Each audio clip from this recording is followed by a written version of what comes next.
Leafs converts, Leafs fans, hockey world, what is going on? This is the Leafs Convo podcast. My name is Norman James. Thanks for being a part of this episode. We call it the Sunday Spectacular. We call it that. Whether it's spectacular or not is up to you. Mike Augello is standing by. He and I are going to talk about Leafs training camp. It has begun, and it's been pretty fun. Lots of people packing into the Gale Center wanting to see the Maple Leafs for the first time in a season that could turn out to be the ultimate. Someone's missing from the fray, though. Mike and I can't help but to talk about William Nylander, his absence, what it all means. Plus, there's some other stuff, too. Mike Babcock has some expectations that are being met and are not being met. We'll get into it all. Are you ready to pod? I am. The Leafs Convo starts right now. And here he is, our good friend, Michael Augello. Hello, sir. Good morning. Good morning, Norman. How are you? Not too bad. I'm really interested to find out the details on your travels and the goings-on regarding the coverage of the Toronto Maple Leafs at the Gale Center in Niagara Falls. Looks like it's a fun assignment. Yeah, I have to say that the facility there, I wouldn't be surprised if the Leafs continue to go back there, but it's a really good facility. They have 3 rinks, so they can do sort of like their scrimmage. They have 3 teams. So they're doing it in shifts, and then they have 2 of the teams scrimmage against each other, sort of like in the middle of the morning, and it's set up so we can do some interviews outside the media. But which you're going from a colder arena out into 80-degree temperatures, but I don't really care. But it's a good facility, and I think that they're gonna hopefully stay there for a while because it's a shorter drive for me. That's another thing that's a positive. Yeah, absolutely. And well, it really doesn't matter how long the drive is for a lot of Leafs fans. Watching Leafs Nation Network over the past couple of days, boy, they're turning out in droves. I get there an hour before they open up the building to the public, and there's a line through the parking lot. Somebody was saying yesterday that there was somebody waiting there at like 11 o'clock at night, which they questioned their sanity for that, because you're going to get in. So it's unless 30,000 people come down from the GTA, you're going to get in. So you don't have to wait there at 11 o'clock at night. But a lot of fans are anxious. I bumped into a couple of fans who have listened to the convo and have watched many buzzcasts and read my stuff on Hockey Buzz, and they were talking about just how excited they were for the season. Michael, it's like Christmas Eve. You're all brushed up, your face is washed, you've read your stories, you've laid out your stuff for Santa. It's 7:30 in the evening, right? Yeah. You don't care. And you're hoping that Santa is not lactose intolerant. Santa might be, but our cat isn't, or even if he is, he doesn't care. This is the Leafs Convo, Norman James with Mike Augello. I can't argue with or deny anyone's excitement regarding this team and everything that's going on. Mm-hmm. I mean, it's been a build-up, not just since John Tavares signed with the team, but since they were eliminated by Boston. The expectation of change, the yearning for more. We can smell the fact that hockey's back. We can sense it. We've seen some scrimmages. People are really, really keen on getting this thing started. Do you get that sense? And this is from a fan's perspective. Do you get that sense from the players? Do you feel an anticipation? Do you feel an eagerness from the guys who will be wearing the blue and white this season? I got that feeling more when I went up to MasterCard Center in the last couple weeks, where they were doing like sort of unofficial scrimmages with limited supervision from the Leafs. I mean, I think there was a sort of a restlessness to get things going then, but now things are going. Now competition is at hand, and now evaluation is going on. And, Mike Babcock has got 73 players right now to sort through. And I think, I'd say 2/3 of them are easy decisions because guys are sort of slated for going back to junior or going to the Toronto Marlies and sort of building on their young careers. But there are players on the bubble that Babcock is going to have to make hard decisions on. And he said yesterday that, that's what the 8 exhibition games are for. It's an evaluation process, and we'll go through that and then determine who's going to be part of that final 23. Can't wait for them to actually get into game action and hammer on the poor Ottawa Senators. What a story that's going to be in the capital city. I actually feel some pity and some pathos for the Senators. I've always felt like Toronto was a league or several leagues above the Senators, just in terms of the size of the city, the importance of the franchise. And this sounds pretty arrogant, but it's true. And I'm going to spend all season going forward, a season that could be historical for the Maple Leafs, lamenting the Sens or sticking it in the nose or the face of Sens fans. I'm spending a lot of my time on the negative as opposed to the positive. So even if you are a Sens hater, Mike, and I know you're not a big Sens fan at all, I do feel sorry for them. I wanted to get into Mitch Marner and John Tavares, a couple of old Toronto kids who've been through the battles all the way from the time they were 10 up to where they are now. It's almost as if these two guys were meant to play together at some point. Mm-hmm. And you can tell by the synergy, you can tell by the comfort level these two guys have. It's just innate. It's natural. These guys are both naturally gifted players, and they've come together in a natural way, and they're putting on a show, and it's really nice. Yeah, I mean, they made a nice play during the scrimmage yesterday. And remember, in these scrimmages, they've both been low scoring. And, like when Martin Marincin scores the goal, that I said it was a sign of the apocalypse in one of them. It was the first game on Friday, and I was joking. But, these are just sort of feeling out situations, But the one thing I did notice is that for the sort of top pairings and the lines that Babcock discussed during the summer, he is pretty much stuck with that. Hyman, equate the Senators to Tavares, and Marner have never played together, and they're playing together in the scrimmages. And Matthews and Patrick Marleau, it was supposed to be with William Nylander, and really William Nylander is not there, so Tyler Ennis has taken his place.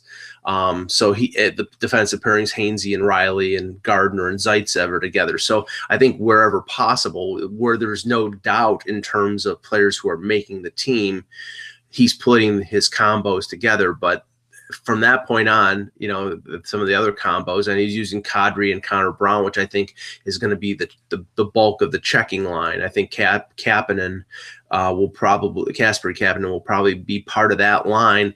But if Nylander does not come into camp, it does not start the season, I think Kapanen could be the temporary Nylander replacement until he does sign. Babcock works on the combos. We work on the convo, Mike. It's that simple. There you go.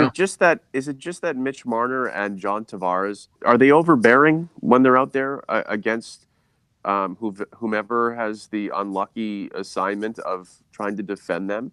Are they quick moving? I mean, we know Marner's a maestro. I watched him. I think it was the first scrimmage where there was a bit of a pileup in front of the net, and he had the puck as opposed to trying to, feather it through a hole or take a low percentage shot. He just waits for somebody to get into the play. Well, somebody asked the question, who's the playmaker on that line? And neither one could really answer. I think basically they're saying, well, we hope that each other is the playmaker for each other. And I think that's the right attitude to have. And I think Zach Hyman's going to be important to that line as well, because he is great at going into the corners and digging out the puck. And you want to get that to Tavares and to Marner, who can work their magic. I mean, Marner made a move yesterday just coming over the blue line where he weaved through a couple defenders, and it was like they weren't even there, and it got oohs and ahs from the fans. So, I mean, that's going to be exciting. But again, I think this camp is not about Marner and Tavares and Hyman or Matthews and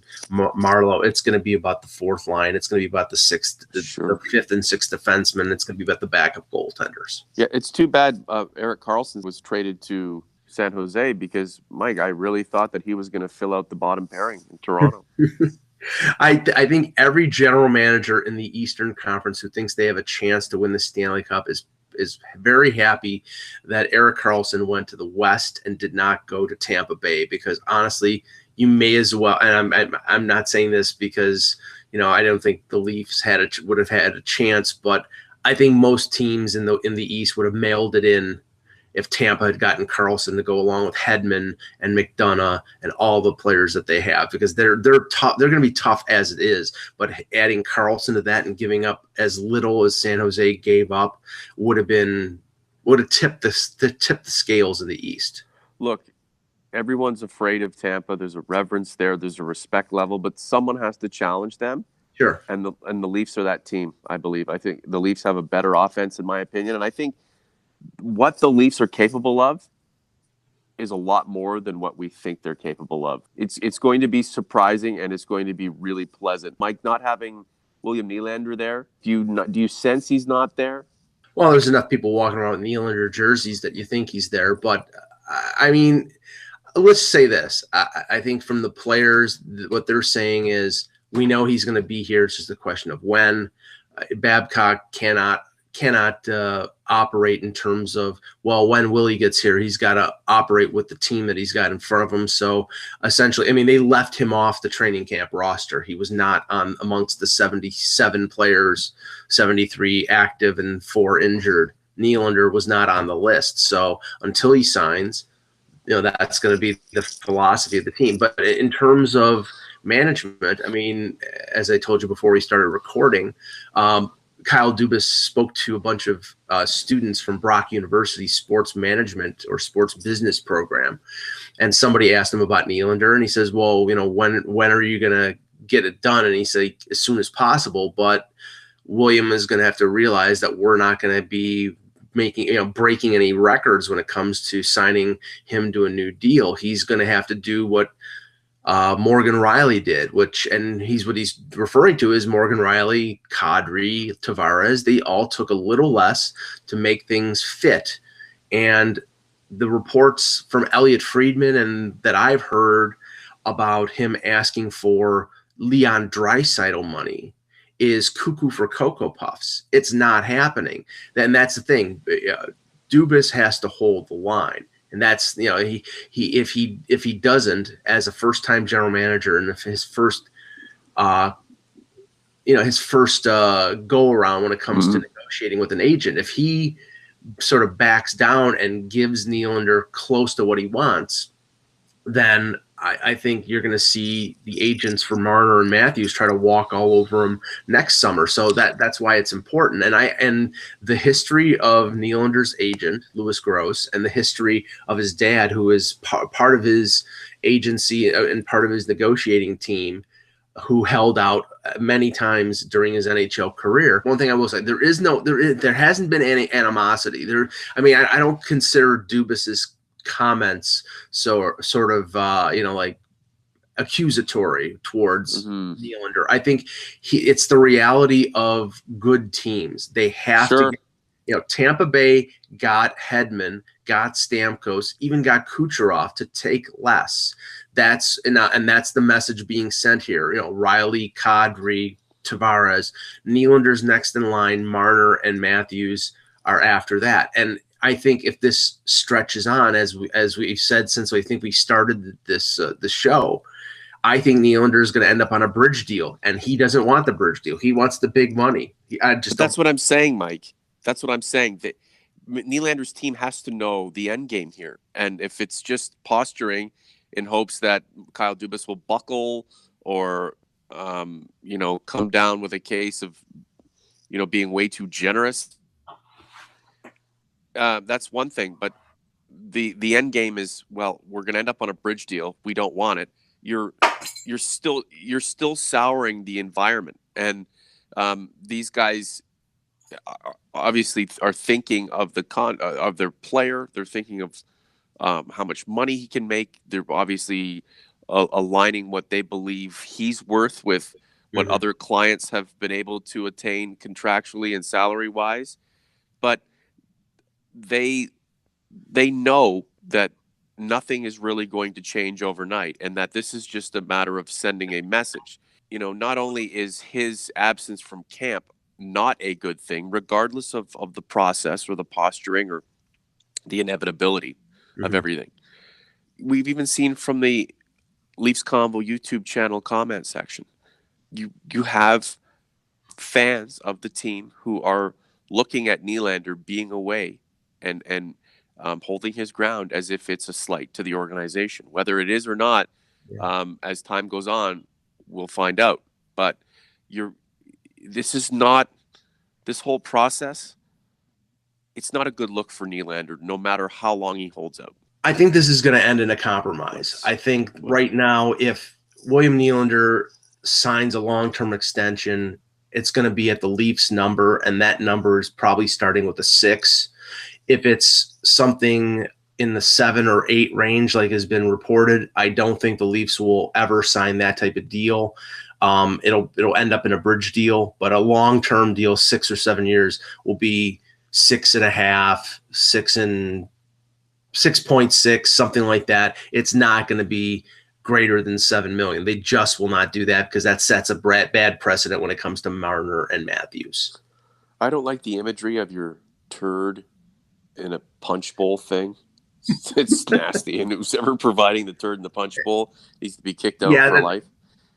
That's an old movie reference from the movie Hollywood Nights back in the 80s. Good Lord. But I will say the Nylander camp, it's going to be hard for them as time goes on to look as if they're the sympathetic figure and that they're doing the right thing. Because fans just want to see this team, get on the tracks and go full steam ahead, as opposed to belabor over whether William Nylander should be making 6.6 or 8.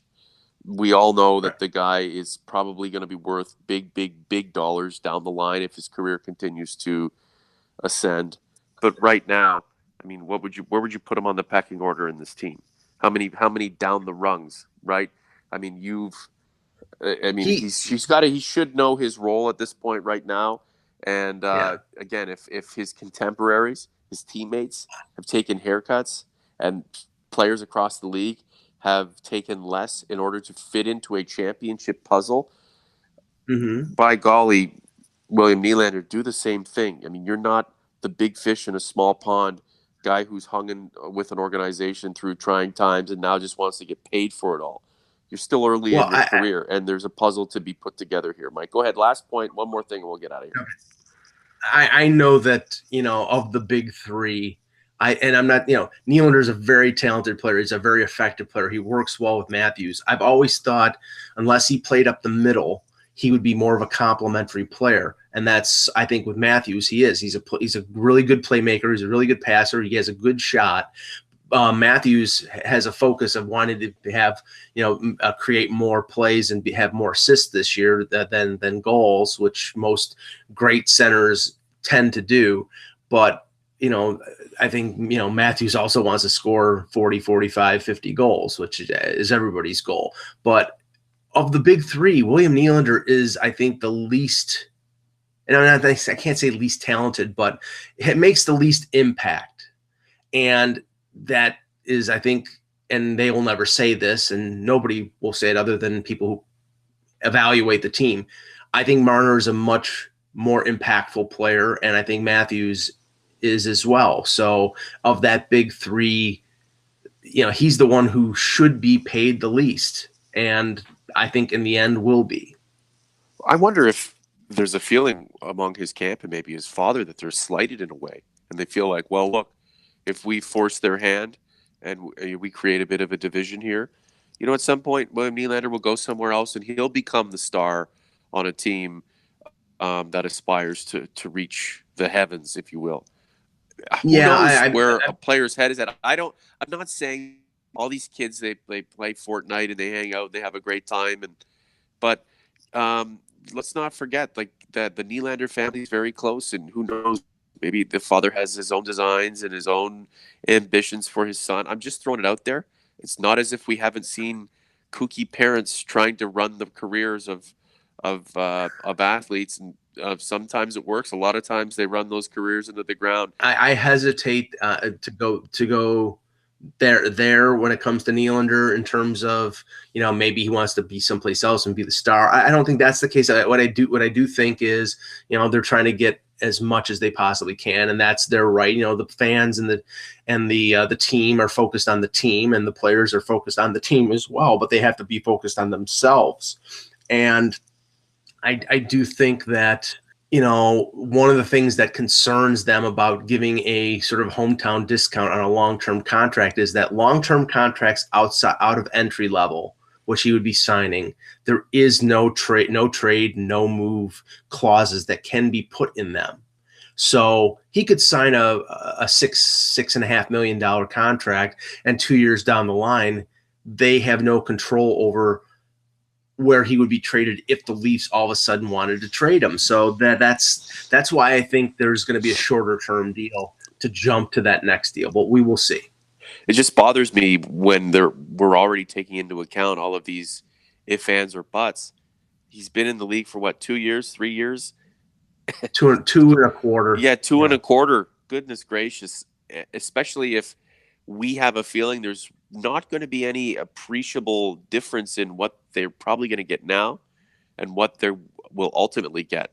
I mean, we're holding out for an extra $1.5 million a season, and we feel like if we can push it all the way until preseason game number 7, we're going to get that $1.5 million.